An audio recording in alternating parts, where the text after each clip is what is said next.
آخری لوگ 1950 سے 1999 میں پیدا ہونے والے ہم خوش نصیب لوگ ہیں، کیونکہ ہم وہ آخری لوگ ہیں جنہوں نے مٹی کے بنے گھروں میں بیٹھ کر پریوں کی کہانیاں سنی، جنہوں نے لالٹین بتی کی روشنی میں کہانیاں بھی پڑھی، جنہوں نے اپنے پیاروں کے لیے اپنے احساسات کو خط میں لکھ کر بھیجا، جنہوں نے ٹاٹوں پر بیٹھ کر پڑھا، جنہوں نے بیلوں کو ہل چلاتے دیکھا۔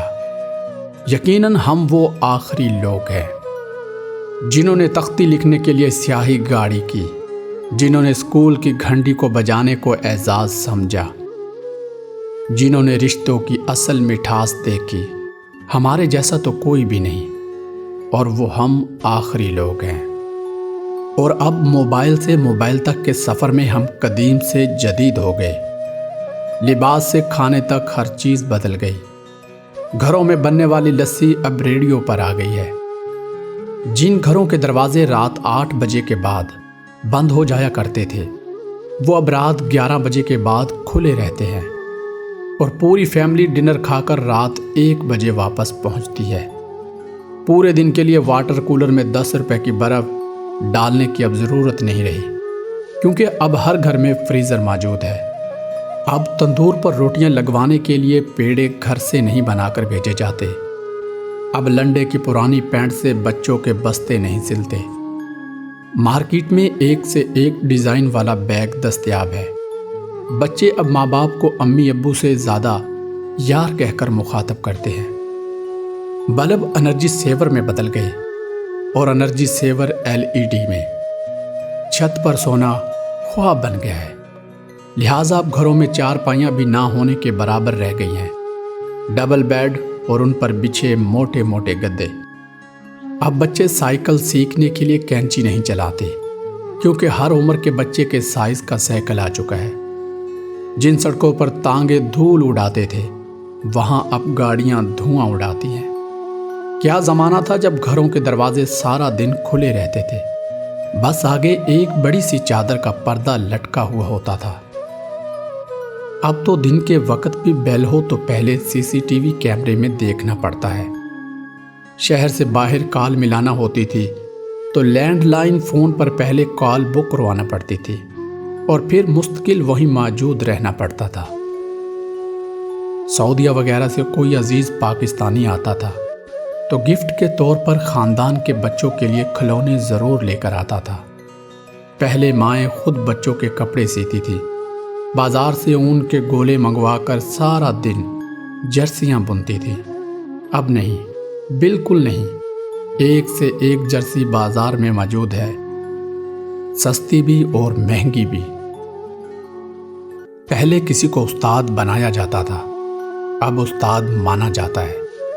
پہلے سب مل کر ٹی وی دیکھتے تھے، گھروں میں خط آتے تھے، اور جو لوگ پڑھنا نہیں جانتے تھے وہ ڈاکیے سے خط پڑھواتے تھے۔ ڈاکیا بھی ایک جیسے گھر کا فرد شمار ہوتا تھا، خط لکھ بھی جاتا تھا اور خط پڑھ بھی جاتا تھا، اور لسی سے اس کی خوب خاطر تواضع کی جاتی تھی۔ امتحان کا نتیجہ آنا ہوتا تو دعائیں پڑھی جاتی تھی، اور خوشی خوشی پاس ہو کر گھر آتے تھے۔ یہ وہ دور تھا جب لوگ کسی کی بات سمجھ کر روکے نہیں، بلکہ ٹھیک ہے کہا کرتے تھے۔ موت والے گھر میں سب محلے دار سچے دل سے روتے تھے، اور خوشی والے میں حقیقی کہہ کے لگتے تھے۔ ہر ہمسایہ اپنے گھر سے سالن کی ایک ایک پلیٹ ساتھ والے کو بھیجتا تھا، اور وہاں سے بھی سالن کا تبادلہ ہوتا تھا۔ گلی گلی میں سائیکل کے مکینک موجود تھے، جہاں کوئی نہ کوئی محلے دار قمیض کا کونا منہ میں دبائے پمپ سے سائیکل میں ہوا بھرتے نظر آتا تھا۔ نیاز بڑھتی تھی تو سب سے پہلے حق بچوں کا ہوتا تھا۔ ہر دوسرے دن کسی نہ کسی گلی کے کونے سے آواز آ جاتی، بچوں آؤ چیز لے لو، اور آن کی آن میں بچوں کا جمے گا پھیر جمع ہو جاتا۔ دودھ کے پیکٹ اور دکانیں تو بہت بعد میں وجود میں آئیں، پہلے تو لوگ بہانے سے دودھ لیتے تھے۔ گفتگو ہی گفتگو تھی، باتیں ہی باتیں تھیں، ہر کسی کے پاس وقت تھا۔ گلیوں میں چارپائیاں بچھی ہوتی تھی، محلے کے سارے بابے وہاں پہ حقہ پی رہے ہوتے تھے، اور اپنے پرانے بزرگوں کے واقعات بیان کرتے تھے۔ جن کے گھر میں ٹی وی آ چکا تھا انہوں نے اپنے دروازے محلے کے سارے بچوں کے لیے کھلے رکھے۔